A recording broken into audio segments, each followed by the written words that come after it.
to settlements with some of the lawsuits holding up the rollout of its cannabis equity program. One group was a group of veterans who said it wasn't just for the state to only allow people who have previous cannabis convictions to participate in the upcoming cannabis rollout. The other group was a group of medical dispensaries who also felt it was unjust for them not to be able to participate in the recreational program that's happening in New York, at least as soon as they get it rolling. So those groups are going to be able to start open, and that's also going to open the pathway for the equity applicants who have been held up from these two lawsuits. Now they're going to be able to open up these equity applicant cannabis dispensaries all over New York, and that's great news. A lot of people have been waiting for a long time who have been compliant and gotten all their paperwork together with their business plans. There's a lot of work goes into these things, and so it's a real disservice when they're not able to get it moving because of bureaucracy. That's great news for folks in New York looking to get illegal cannabis. Also in news, several public transportation groups are urging the federal government to relax its requirements on urine testing and instead encourage them to develop a program where they're able to use saliva testing to determine someone's cannabis use or not use.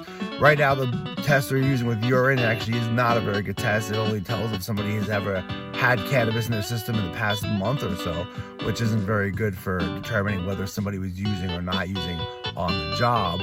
So now they're saying that the saliva test may be more reliable to detect someone's cannabis use in the shorter term. If they do use saliva to determine somebody's cannabis content, they're gonna have to figure out one particular saliva test that works and go with that. It wouldn't be good for them to use a number of different tests. Instead, they're looking to have a uniform testing policy throughout the country. While saliva testing is different than urine testing, it's still not a great indicator of whether somebody was using cannabis or not at the time of any particular incident.